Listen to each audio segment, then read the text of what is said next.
Hi, Richard Ellingworth here. I've seen an awful lot of videos on YouTube recently with people describing their camera collections.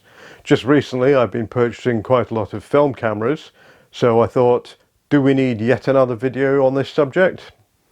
Not really. Are you going to get one anyway? Yes you are. So here it is. Here's my film camera collection and some notes along the way.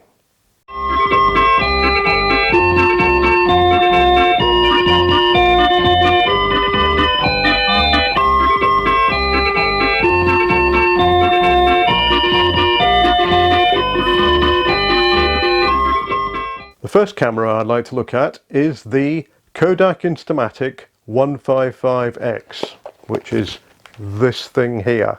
As you can see, it came in a little black plastic case, which is very nice, but it has rather suffered from plastic fatigue, as you can see, and is sort of falling apart. But never mind, it did its job, it protected the camera. So here it is. The plastic case is removed, and here we see the Kodak Instamatic 155X in all its glory. It's a very simple camera. Kodak made hundreds, thousands of different Kodak Instamatics in the 1970s. This was purchased also in the 1970s using something called green shield stamps at a place called Argos, which you may not be familiar with if you're not in the UK. But they're still around, still doing very well, and they started off as the Green Shield Stamp catalogue shop. You saved up your little Green Shield stamps, you pasted them in a book, and when you got enough, you went along to Argos and exchanged them for things like this, which is what we did. It's a very simple camera, not much to it. It's got a manual film advance, like so, makes quite a nice noise. And this bit of bent metal here is the shutter release, makes a nice noise, not bad at all. The only other real control is this thing on the front, which has two positions, one sunny and the other not so sunny. Not so sunny turned out to be more use in the UK. That's about it. Simple viewfinder, bit misty now but it still works, and on the top we have a socket for a Magic Cube, which is a kind of flash bulb. You may remember them. I wonder actually if they still make them. I can't imagine they do. But anyway, you put it on here and it was a cube with a bulb on each of the four sides. And as you advanced the film, the cube rotated to present a new face of the cube to the front. And when you press the shutter release, the bulb would go off. So you got four of them. Then you had to take it out, throw it away and put another one in if you need it. Not very green, but this was the 1970s. Just be thankful this didn't use a mercury battery, which an awful lot of them did in those days. But that's about it really. Still works. Takes 126 film, which unfortunately is no longer available. So although there are cunning plans which allow you to use 35mm film in a 126 camera, they're a bit of a faff and life's too short. But I don't know, I might be tempted if I can find somebody to develop it. I think they will. So that's it, the Kodak Instamatic 155X. My first serious camera. Well, not that serious. Anyway, on to the next camera.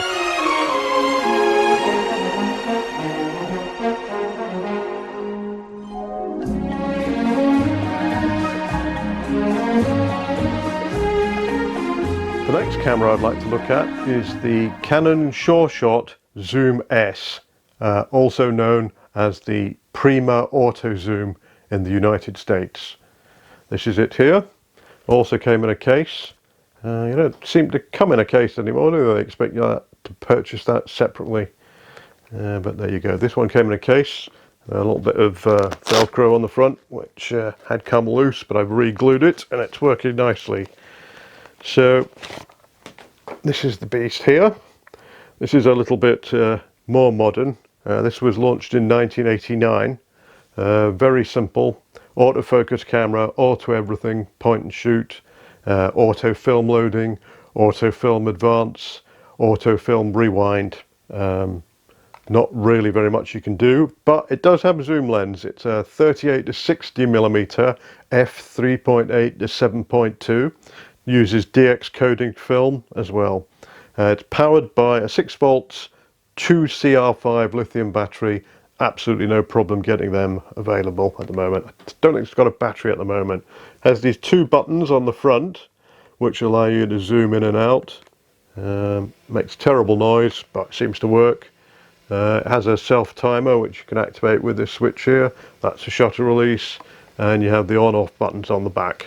But as I say, I don't actually have a battery in it at the moment. Well, I don't think so anyway. Nope, nothing doing. This is my own addition. I do not like neck straps, can't stand the things. Far rather use a wrist strap. So yeah, I mean, does everything you want. I have shot this and it's taken some fairly decent photos. I was even using it in fairly shaded conditions under trees, and I thought it might struggle a bit, but it worked with flying colours. So yep, that's quite nice. Did I say this camera belonged to my parents? They did have an earlier camera. We got one of them stolen whilst in France, and somewhere, I think my grandfather's camera, he had an old bellows camera, you know, a folding one, probably a Kodak. No idea what became of that. Anyway, that's it, the Canon Shawshot Zoom S. Yep, if you can pick it up for a few quid, why not? Does the job.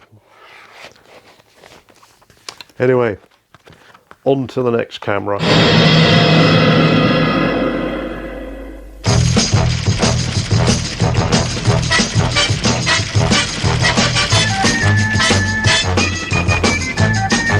The next camera I'm going to look at is fairly similar in some ways. It's another Canon Shawshot.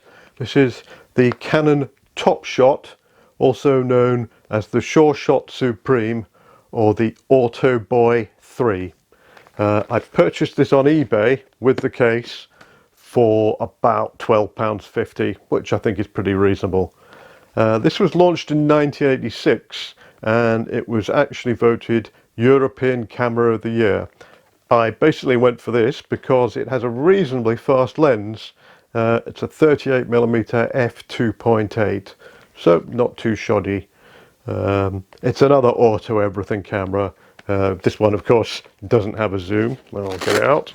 Another case, another wrist strap of my own purchasing. Yeah, this one actually does have a film in it at the moment. I'm shooting a roll at the moment, but I haven't got any photos developed just yet. It's also powered by a 6 volt 2CR5, which is readily available. Going well so far. You turn it on by pressing this button here, and a little door opens over the lens and you're good to go. When you're finished, you press this little lever here, which turns the camera off. Simple. One or two oddities about this camera. In order to replace the battery, you need to use a screwdriver. I don't know why they did it like that way. Other Shawshots don't require the use of a screwdriver. It's not a major hassle. Battery, I imagine, lasts quite a long time. But still, it's a little odd. The other thing is, if you want to disable the flash, there's a little grey button on the underside down here, which you have to press in order to disable the flash, which is really rather inconvenient, but there you go. Again, I don't know why they did that. You'll have to ask Canon. It has a self timer. That's about it really. Turn it on, stick it up to your eye.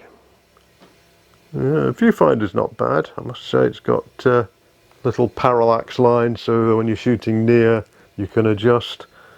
Yeah, it's quite nice. So yeah, not bad. I look forward to developing the film in this. So that's the Canon Top Shot, which I bought on eBay for £12.50. Not a bad choice if you find one. Anyway, on to the next camera.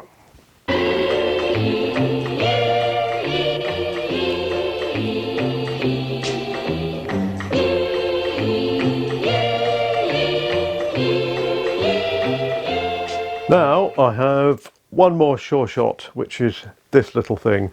This did not come with the case. I had to purchase that separately, just a few quid. I got the camera for £13 on eBay, which I think is a reasonable price. This is as Shawshots go, this is a veritable youngster. This came out in 2002, believe it or not. It's quite a nice dinky little thing. You know, but I mean, I have quite small hands, and it's pretty much, well, smaller than my hands, although it is reasonably thick. Well, of course it has to be to accommodate the film, but yeah, it's quite small, quite pocketable. I basically got this because it has quite an impressive zoom range. It's 37 to 155 millimeters at f/4.8, and also because of its compact size. Another nice thing is here, beside the viewfinder, it has a diopter adjustment, which I think is the only Shawshot I have that has this feature. Now, I wear glasses for reading, but not for taking photographs, so I find that quite useful to get a sharp picture. And seems to be fairly unusual on film cameras.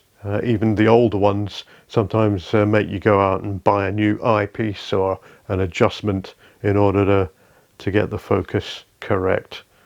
No, not the focus of the photograph, the focus for the viewfinder, so you can see everything clearly. It has quite a lot of controls for a simple point and shoot. It has this wheel here and an LCD display to show you what's going on, and two more buttons over here. And then this control works the zoom, which is also noisy. Probably not quite as bad as the Shawshot zoom, but yeah, not exactly quiet. It has a self timer, and that's the shutter release up there. Yeah, it's quite comfortable for hold. However, oh, I should say this also uses a CR123A battery, which is still readily available. Two downsides. The viewfinder is tiny. It's not too bad when you get up to your eye, but it's kind of small. I don't know. I probably get used to it, but it's not huge. The other thing is it always seems to default to auto flash, and what's more, the auto flash seems to be rather sensitive. It seems to go off any suggestion of any dimness at all. In fact, I've had it go off in bright sunshine. Now it has many modes on this wheel. It has a spot mode, it has personal, has the off position, has fully auto, has one for moving subjects, one that I can never remember what it does, one for portraits, and a macro mode for taking photos of flowers. So yeah, it's got quite a lot. I'm not quite sure how useful all these modes are, but as I say, the problem is with the flash. It just keeps flashing. If you take a photo, you tell the thing you don't want flash, then you turn the camera off and back on again, back comes auto flash. The only way you can get around this is to use this personal mode, which was a good idea somebody thought of at Canon, whereby if you set that mode, you can set the camera up the way you like it, and then it remembers all the settings, and you can recall them by reselecting the personal mode. This is a good idea. You must save the settings in a bit of, I don't know, flash memory, who knows, battery back RAM. But yeah, it works. So that's quite nice. So yeah, it's not a bad little camera, pocketable, and quite an impressive zoom as well. Lens maybe not quite as good as the 2.8 on the other Shawshot, but yeah, not bad. I think that was a reasonable purchase. Anyway, on to the next camera.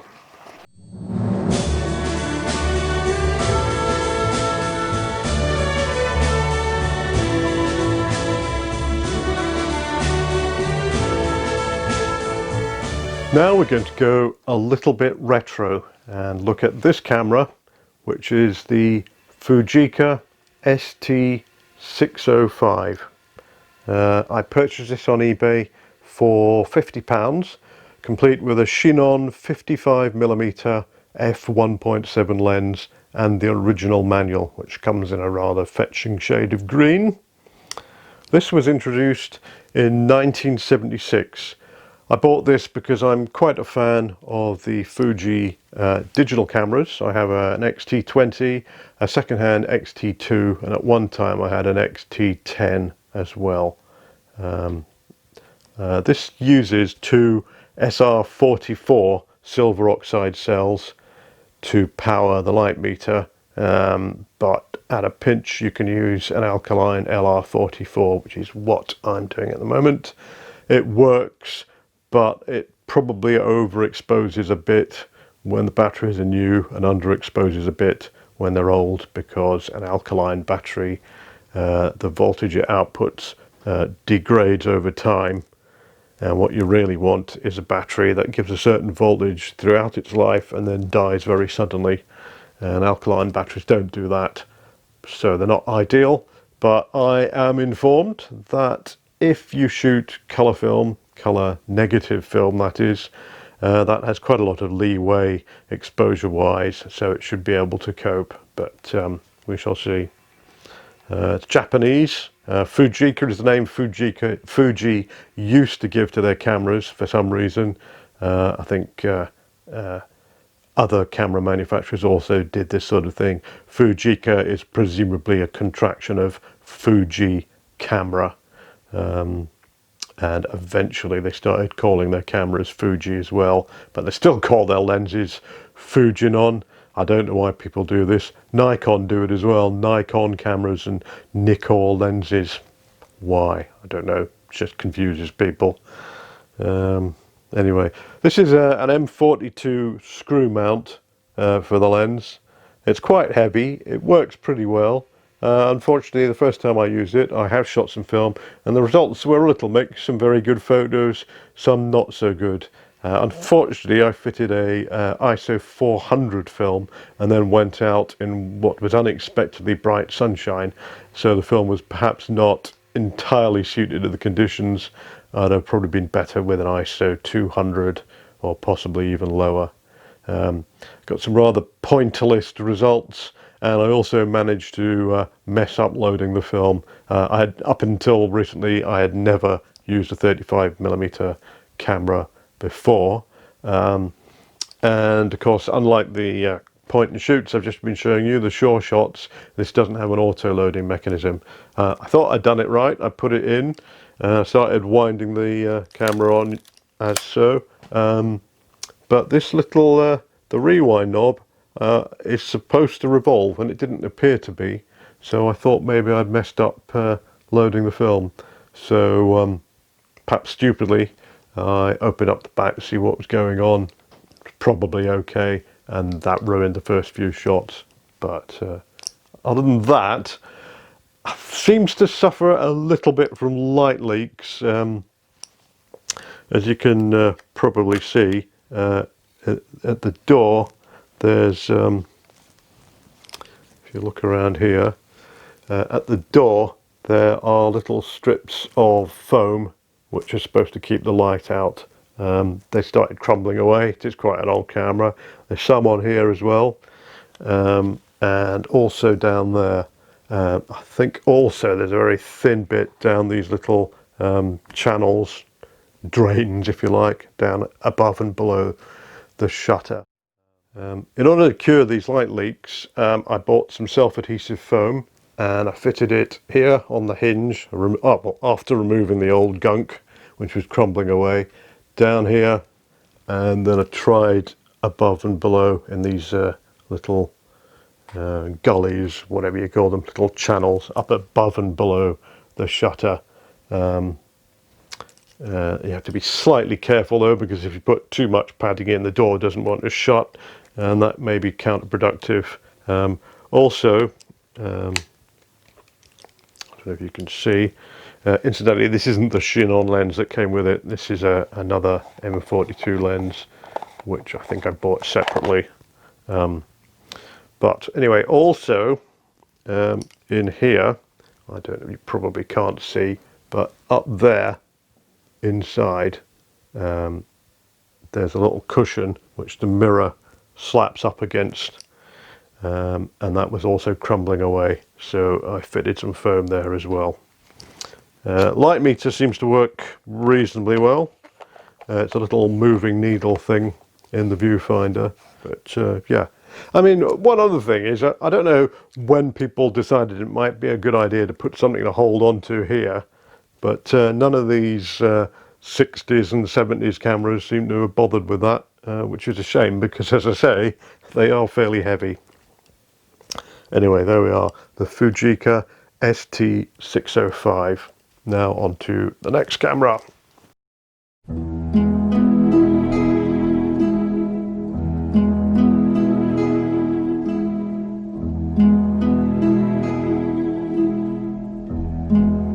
The next camera is another M42 screw mount camera. It is the Practica MTL50. I purchased this on eBay for £22, complete with a Pentacon 80 to 200mm lens. This is an East German camera, manufactured in Dresden. Pentacon and Practica were effectively the same company. I think Pentacon's a company and Practica is the name of their cameras. This was manufactured between 1985 and 1989, so although it may look fairly similar to the Fuji Qey, this is a much later model, but at this point autofocus SLRs were already being manufactured by Canon and Nikon and the likes, but these were still apparently fairly popular. They have a reputation for being particularly reliable and a particularly loud shutter. Unfortunately, this didn't seem to work out for me because it doesn't work. Shutter doesn't operate at all. Not sure why. I've tried fiddling with it. Never mind, I managed to get £11 of my £22 back from the seller on eBay, and he let me keep the camera as well because I wanted to keep the lens. I chose this particular camera because it's a fairly late model for Practica, and it doesn't actually need a mercury coin cell, although I believe some early models did actually use them. This one can be made to work with a PX28 or a 4LR44 battery, which I think are the same thing. It's heavy. Incidentally, unlike the Fuji Qey, this doesn't use a needle to indicate exposure. It actually uses LEDs. Yes, actual LEDs, not lamps. LEDs were around in the 80s and they took full use of them. So, don't know, bit of a shame. If I see another one kicking around for a reasonable price, I might be tempted to buy one, but I'm not sure. As it is, it's a display model. Never mind. On to the next camera.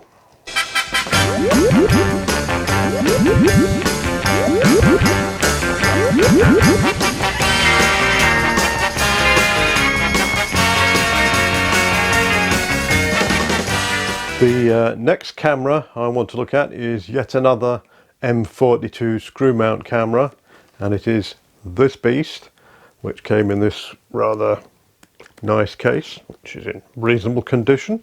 It is the Yashica TL Electro X. Now this is a fairly venerable beast. This was launched in 1968. If I just open the case,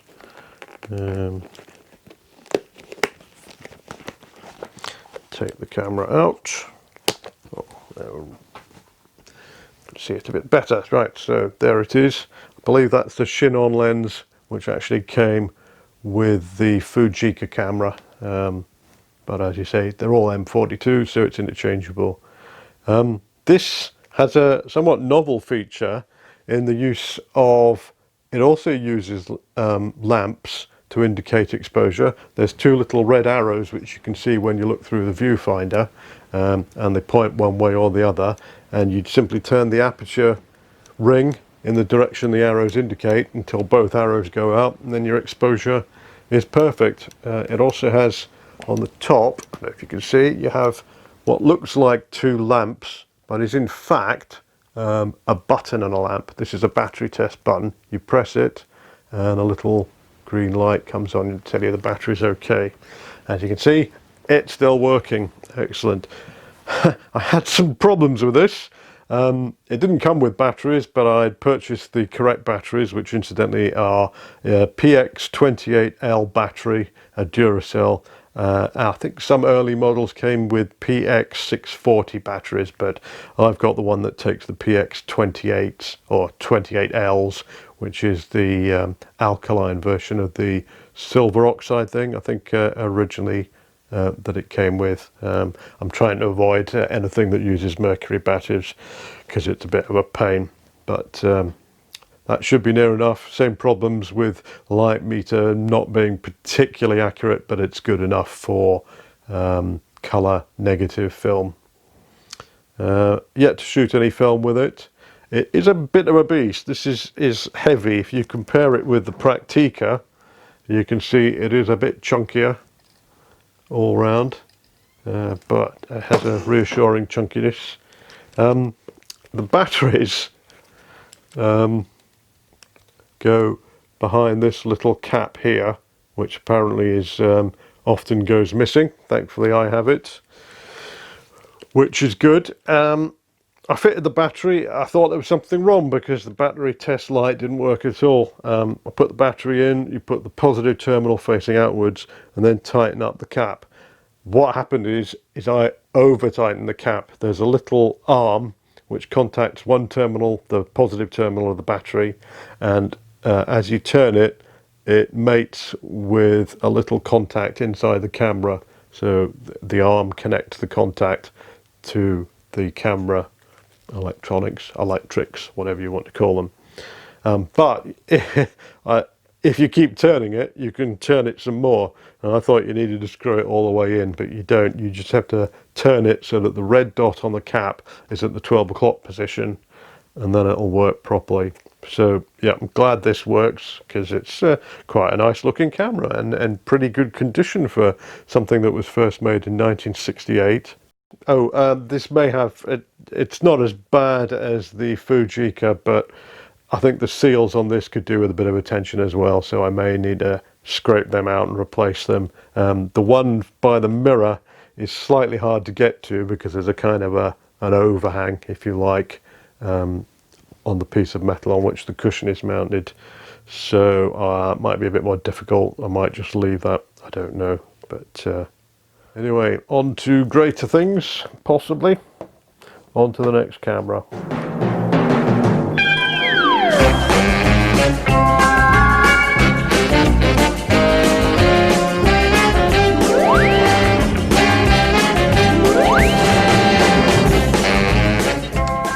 The next camera is relatively modern compared to the last three I've shown you.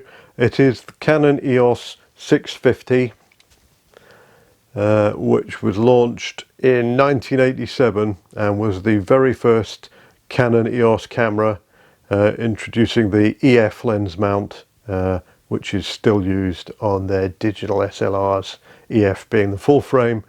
EF-S is compatible, but they're smaller lenses that use the same mount for crop sensor cameras. So the crop sensor lenses are not much use on film cameras because they don't produce a large enough circle of light to cover the entire film. Autofocus, hurrah! I bought this after reading a very interesting article which was written in 2016 by Jolyon Ralph called A Hipster's Guide to EOS Film Cameras. I recommend you check it out if you intend buying any of the Canon EOS cameras. To be honest, I think most hipsters would prefer to have something like this because it's pretty, it's manual focus, and I don't know, it's just a bit retro, isn't it? But to be perfectly honest, although this may not be the most beautiful camera in the world, if you value form over function, then by all means get a silver and black 1968 camera. But for me, this is a lot easier to use. Takes good pictures. You don't have to worry about the light meter or stupid mercury batteries. You won't find gunky foam around inside this thing, and it just makes life easier. It's got auto film loading, it's got DX coding, it's got auto advance, auto rewind, it's got an LCD on the top. What more could you want? It just makes life really easy. You look through the viewfinder, it's very obvious when you've got the right exposure. Just wiggle things around and it'll tell you whether you're spot on or not. It's probably much easier. For the first in a series, I think they did pretty well with this. It's pretty solidly built. Okay, it's got plastic on the outside, but it's obviously metal inside. It would take a few knocks. This one seems to have survived pretty well. Cost me £23 on eBay.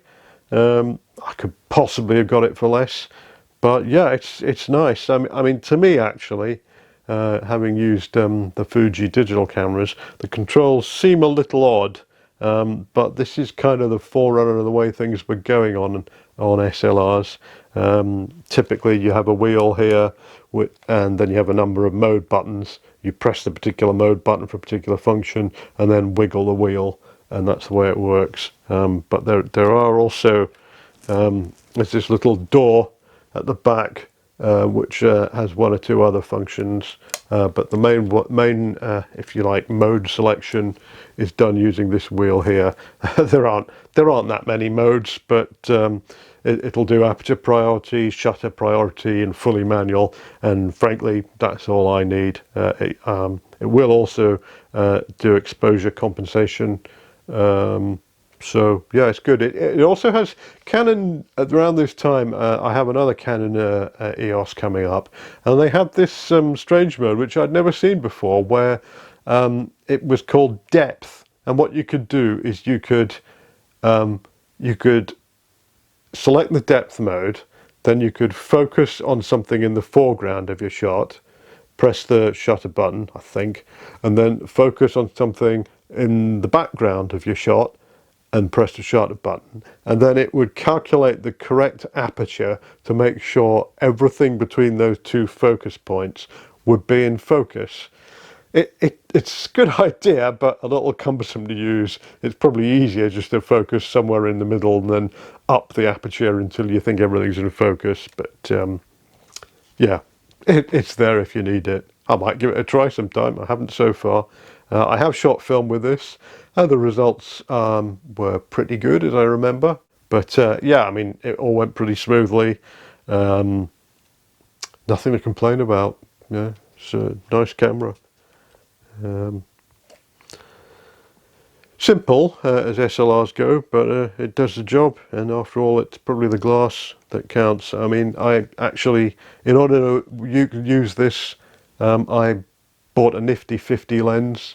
I think I got it from MPB, a second-hand here, and I bought the old model. The new model has got it's got a metal mount. It's a bit heavier, the build quality is somewhat better, and it's a little less noisy when focusing. But apparently, so the review says, it has exactly the same optics as the older model, so I got the older 50mm, I think it's a 1.8, which was half the price. Picked that up for £49. I mean, it is a very cheap lens anyway, and frankly the results seem quite impressive. So there we are, the Canon EOS 650.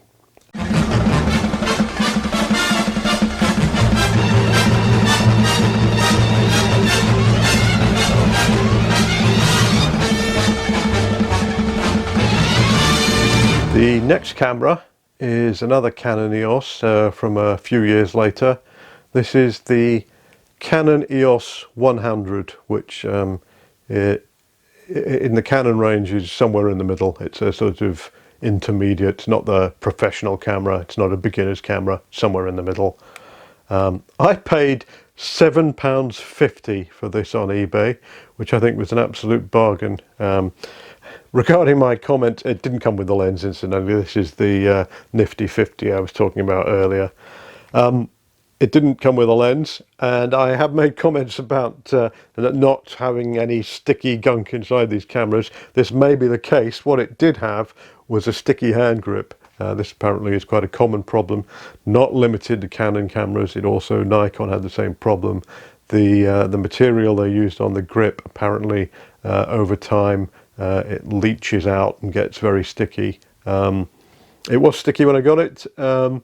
I cleaned it up with a lens wipe, I think, and it remained sticky for a bit, but now it just seems fine. If you use it a bit, I guess all the stickiness comes off on your fingers, and probably the alcohol in the lens wipe helped as well.